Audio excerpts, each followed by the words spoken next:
Hello, good morning, good afternoon. Welcome at DPW Amsterdam 2023 again. I'm here in the room with Matt Langley of CBRE, and we have an exciting story to tell you. It's about corporate startup collaborations on a very important topic. Matt, welcome. Nice to meet you here. Yeah. How are you doing? Yeah, good. Yeah, Good. how's your experience so far here this year at DPW? Yeah, very much enjoying it. It was full packed agenda yesterday, and there's a lot of different sessions that I went to, which I enjoyed. And I was lucky enough to go last year, and I'm seeing a nice sort of improvement from there. Good to and hear. I have gone to a number of procurement events this year, and it's definitely my favorite. Yeah, Favorite and by far. great to hear, but why is your favorite? I've got a bit of a tech background, and so I like the startup view around, we can do anything, we can change anything. So I like the technology side. I like that there is always thinking around proof of concepts or piloting new things, so you get new ideas. I also like the kind of the practical aspects and the insights that people provide. A lot of the other events I find are all about people talking at a high level around what they've done, and you can't take any nuggets away or you miss them. And here you get a lot of nuggets. Yeah, and my experience, especially when you walk the startup highway, as I call it, this immense route of all those startups and the young teams and the talent that's there and the fresh ideas. It's really inspiring. Yeah. Yes, I agree. Yeah, sometimes you get sucked in there. Yeah, you can stay there all day, right? Great. Can you explain a bit about your role as a global lead within procurement for sustainability at CBRE? Can you introduce us to your role and company? Sure. So CBRE is the largest real estate company globally. Yeah. And the built environment is actually almost 40% of global emissions. So it's a big component, and CBRE being the largest, we've got a responsibility to do more. A year and a half, 2 years ago, I started pivoting from running all the procurement technology, operations, risk, data, transformation and communications and ESG and a bunch of other responsibilities to focus down on what can we do more around our carbon emissions. And it's got narrower and narrower as the task is bigger and bigger. And so that's really my focus. And we've found a good partner, which I think we'll talk about soon with the Midwise. And then working through how do we make it as a competitive differentiator in our market, because CBRE is a B2B provider, and a lot of our clients outsource their facilities management and real estate portfolios, and so how can we help them to decarbonize them, which means we need to decarbonize ourselves, and our suppliers need to decarbonize as you kind of go through the supply chain. Yeah, exactly. Because CBRE is in commercial real estate, right? And your large global or regional customers, they outsource their portfolios, so to say, to CBRE, right? So we manage 7.2 billion square foot of real estate. Yeah, it's amazing, right? It's a big number. And also the footprint, to put it in perspective, I believe the airline industry is about 2%, and the built environment is 40%, right? Yeah. It's amazing. Yeah. And then this is the commercial part. Yeah. Cool. It's about your customers we talk about, your suppliers, of course. It's a triangle, maybe we could say, with CBRE. You went out to the market.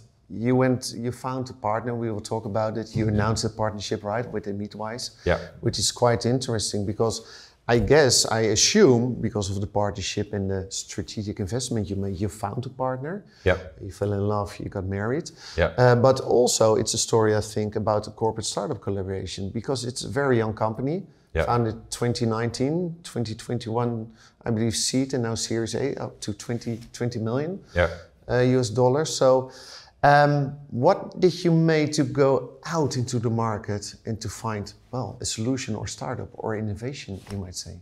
Sure. It's interesting, and what a number of people have actually been saying at DPW is you need to understand what your problem statement is. Yes. And really understand that. And so the problem statement around decarbonising your supply chain is first you need, it's a data journey as well as a supplier engagement and collaboration journey. And so the data, you start thinking, okay, what can I do? How can I measure my footprint? And you're like, okay, I've got spend, and there's some industry standard emission factors that you can pull in, and you're like, oh great, I can now calculate that we're 10 million tonnes in our supply chain. In an Excel sheet, right? Yeah, basically. Or slightly better. I got one of my guys in Manila to put it into Power BI, and so it looks nice. Okay. But basically that. And you're like, okay, great. So I now know my footprint. And now I want to reduce it. And you're like, well, actually I can't reduce it because it's spend based. And so if you spend more, your emissions go up. So then you need to go, okay, well, problem statement first is I need primary or actual emission data from the suppliers. Yes.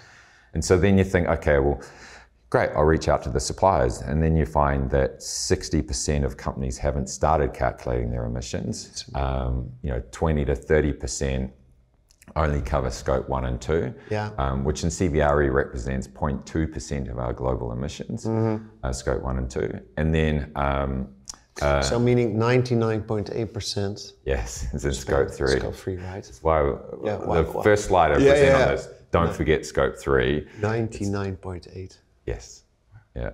And then there's only about 10 to 20% that are looking at scope 3, and it's a complicated area. So then you kind of get that data point, and then you get a data point around well, how many do I need to decarbonize to get to net zero of a 90% reduction? And so we have 130,000 suppliers on almost 40 billion of spend that we can see and manage. And then you look through all of that. And you say, okay, 90% represents 7,500 suppliers. And that's our business case. 7,500 suppliers we need to decarbonize by our net zero of 2040. Halfway there by 2030. And then you bring in some, it's a long problem statement, but you bring in some EcoVadis study that says it takes 5 years for companies to go from not understanding carbon emissions and sustainability to being like platinum level. So that brings us to 2025. So that means I need to get to 7,500 suppliers in another just over 2 years. So that's the problem. Yeah, that's quite a problem statement, right? that is. So you've got a collaboration, you've got education, you've got engagement, you've got all these different things. And so that's what I went out to the market with.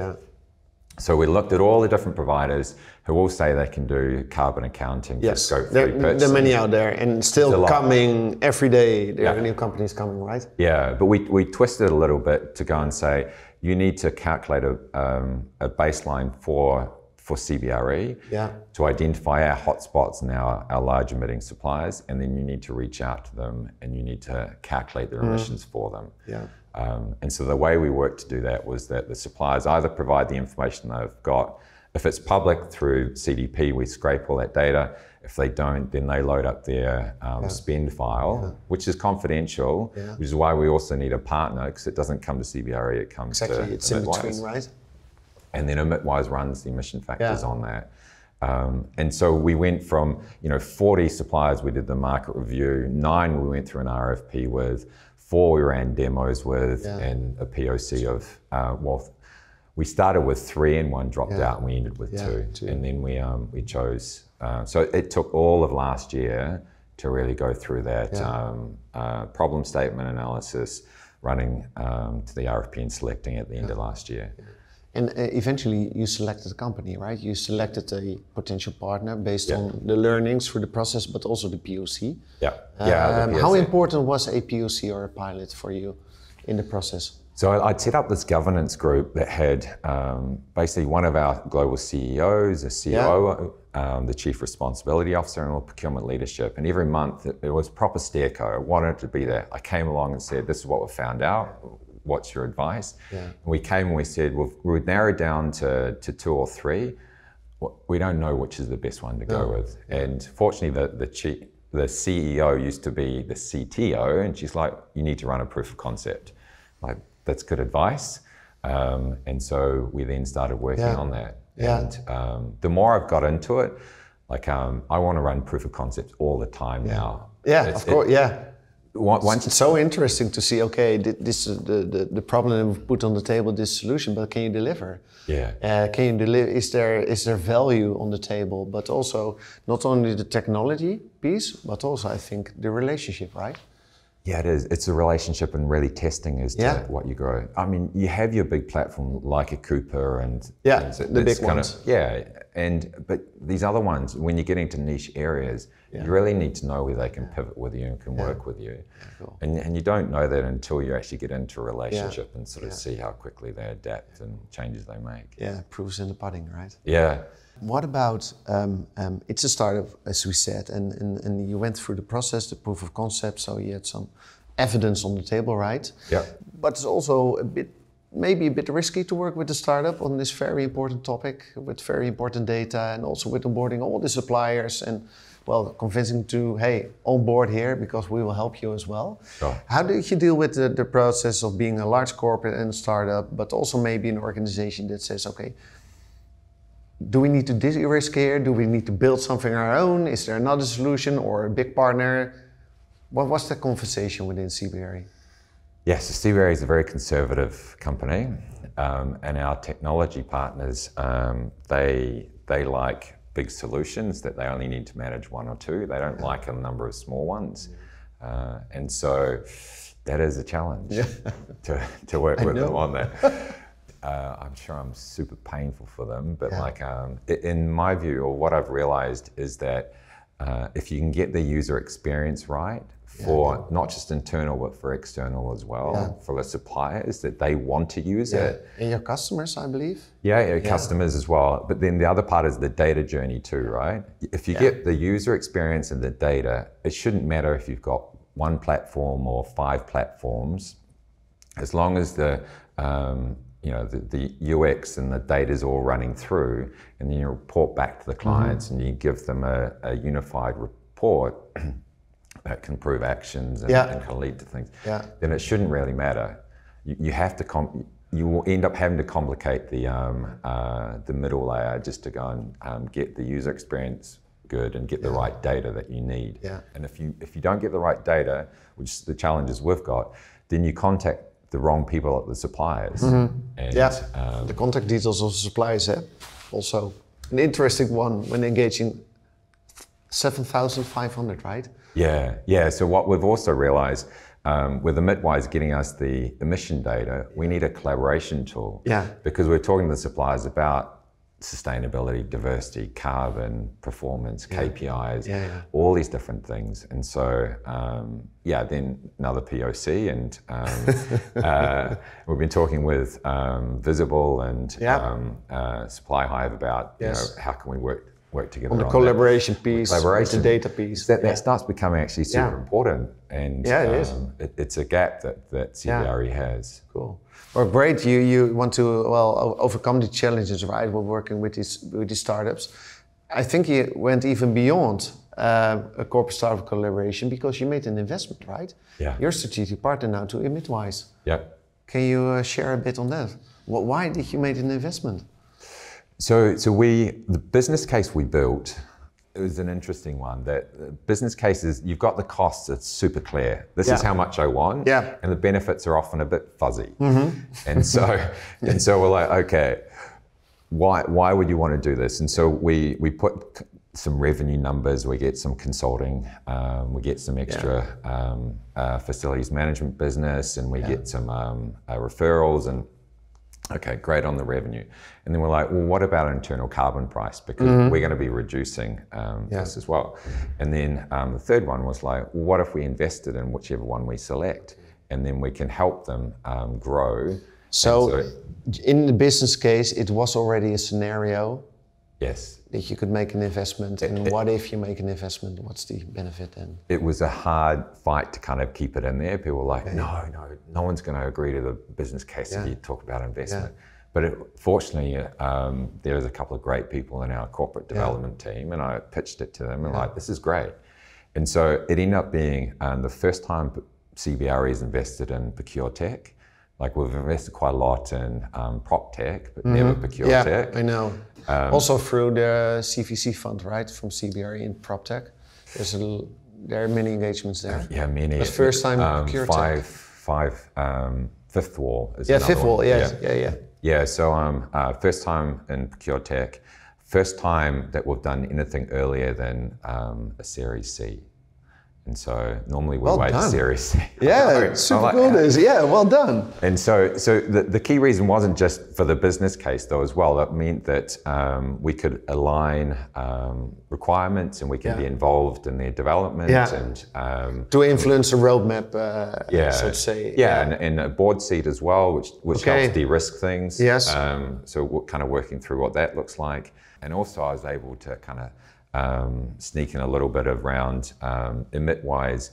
Part of the investment is dedicating some resources to CBRE. So probably need to be careful about confidentiality on sharing that. But one of the struggles that I've got internally was like to get funding to grow the program. And so by doing this investment in a different part of CBRE's balance sheet, which is super strong, and OPEX, which is super well managed, at the moment, especially the environment we're in, it kind of opened up an opportunity for me to use some funds. And then those dedicated people will work on other clients later on, but it means that we've got some that we can train up and we can help emit-wise. So they saw the benefit with it. And I get to grow my team. In effect. You said emit-wise saw the benefit, right? But what was the first reaction when you say, guys, are you open to an alternative here? That was super open. Yeah, super open. Yeah. Okay. Well, I mean, it's a standard thing. CBRE brand is a great brand. It is. Yeah. In commercial real estate, I understand that. And the footprint and the scope, global. For them, it was like, wow, the huge opportunity, right? Okay. But were they, from day one, could they meet the expectations in the delivery of the solution and the collaboration with the suppliers for the data? Or was it more also a journey of co-creation to get the solution in a certain place you envision together? So, I mean, we'd tested it all through the POC. Yes. So then we've done the deployment, we've done campaign 1 or campaign A so far, and I can run through some of the stats on that. And that went out to 325 suppliers. And so that was fine. And what we actually found is that Emit-wise was able to get some of the better contacts for our suppliers than what we had. And then, of course, you want to stress test everything. So this we're now running concurrently. Campaign B, C, and D, so another 900 suppliers, partly to kind of hit our own timeline, or get to at least 1,000 this year we reach out to, which is, stress test it from 1 up to 900. So, and I assume every time again you take all the learnings in and improve and iterate the technology, but also the collaboration, right? Well, what we've found, at the moment, we're still kind of getting the collaboration. It's at a lower level at the moment in that we reach out to the suppliers. We had 98 run through the first campaign. And you do the standard thing of reaching out to them and offering them a webinar and kind of working through. We got some good feedback from our suppliers. They were thanking us not doing another bloody ESG survey after like 100, 200 questions, that it was actually something useful for them.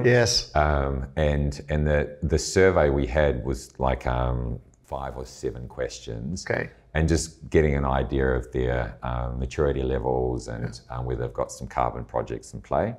And also whether they were with a CDP or SBTi. SBTi, And so some of the stats we found was of that 98, was 55% of them, we improved their calculation of their spend data. And 20% was the first time actually that they had ever calculated their emissions. So could you say that the calculation for the supplier is a service that you add to them, give to them, right? Yeah, it is, at no cost. At no cost, a service for them. They're quite happy, right? I assume. They are. You bring it as a service, no cost, and improve their calculations. And 80% of them, we calculate their scope 3 for the first time. And so, exactly. And they're like, I don't even know how to calculate scope 3. I'm like, well, here it is. What we can do now with that is we find that we can compare 3 companies. And janitorial is an example, and I posted this on LinkedIn. So I saw the stats passing by, right? In the visual. 18 months of work comes into one slide with like information. So now we can say, well, this supplies a third of the carbon emissions in these other 2.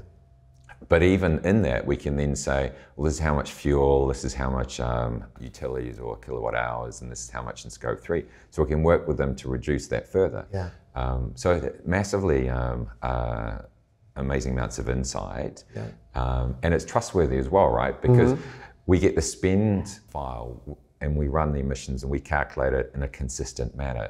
We're not trusting them to use some other emission factors or to give us product level descriptions and things that are massively complicated and have emission factors in them anyway. So we're calculating. So it takes us from that spend base to a hybrid method that where we can, we supplement that spend with the actual primary data. It doesn't get us all the way to getting like product level emission factors, which is kind of the Nevada everyone's trying to work towards.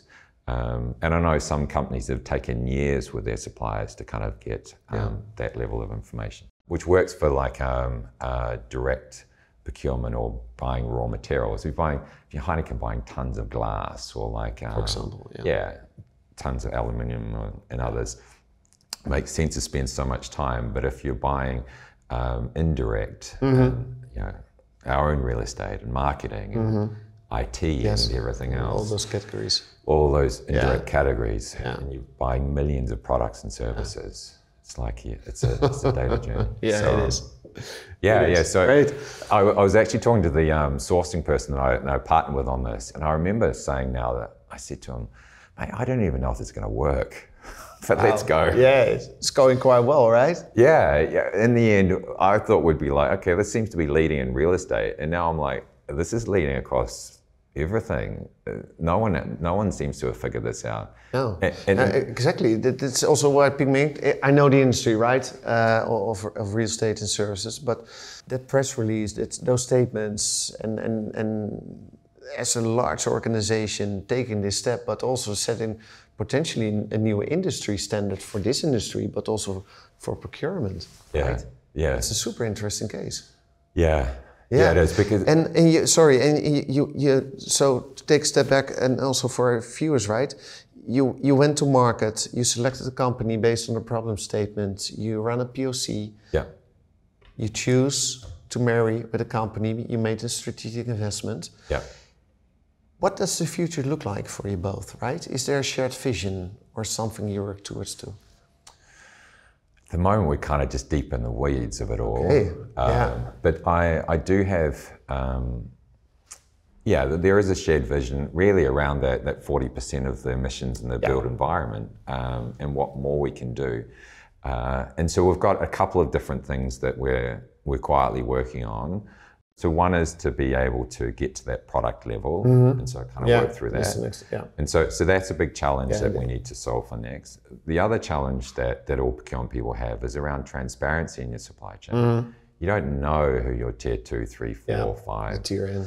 Yeah, and the supply chains are dynamic; they're always changing, and that data is in your suppliers' finance systems. Yeah. And if they're anything like CBRE, they may have like 10, 20, 100 of them. And so that data is just not there. You can get as much like AI as you like, but if the data's hidden away, there's no way. And the data quality can be horrendous as well.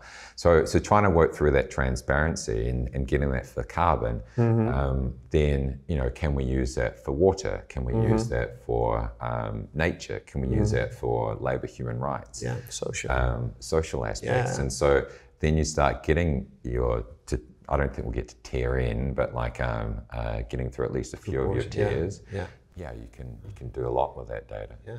Great. A great story. Thanks for sharing this, and hopefully you can share more in the near future, right? Yeah. It's an interesting journey you're on. And what are the key learnings for you that you can share in this whole process we discussed? I think, I asked yesterday in the meeting, like, is the RFP dead? Yeah, Is it or is it not? Well, because we've tweaked it. With procurement, what we do is we have a problem, we run an RFP. Yeah. It's our. I know. It's our sledgehammer. It solves every problem. Yeah. I have an opinion on that. Yeah. And we've tweaked things a little bit, like let's add 20% for sustainability, 20% for risk, this amount. Yeah. And so, but the high cost of changing, if you spend a lot of time and effort getting some of your key suppliers up to where they need to be, and then you look to move away from them, then it's I don't think we actually understand the cost with that. And for CBRE as an example, for our clients now, we can provide them transparency in the supply chain between 25 and 45% lower emissions and more accurate auditable emission numbers. And we can work with them to influence what we buy on their behalf to reduce it. Yeah. They move to a competitor, they lose all of that. Yes.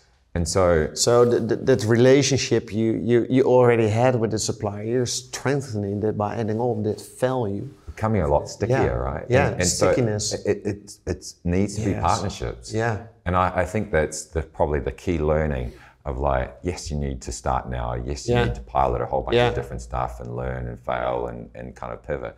But you also need to recognize that you need to strengthen with your partners. Exactly. And to choose them, it shouldn't be like an RFP. You don't know a supplier or partner after an RFP. Nope. It's paperwork, right? Yeah, it is. Yeah. You need to do more. Yeah. And especially in a corporate startup collaboration, understanding the team, the leadership team. Okay, can you work together? What's the way of working? Does it fit? Is there a relationship? Can you build trust? Yeah. Those elements are really important. Can you align what your goals are? Right? Yeah. So if you're looking for more transactional, you could say, let's keep an RFP in place. But if you want to partner together and need to develop something together, it's more a relationship approach, right? Yeah. The partnerships. Yeah. Great. Yeah, which take more time and effort. Yeah. But there's a lot of upside. Of course. Especially if you can link it to your own revenue growth. It's an investment. Great. Yeah. Hey, thanks for sharing this story. Super excited and hopefully for you as well. Thank you for listening to Matt on the story between CBRE and Midwise. Hopefully you can share more in the near future. Thank you for being here. Thank you for being at DPW Amsterdam on our virtual stream and hope to see you next year as well.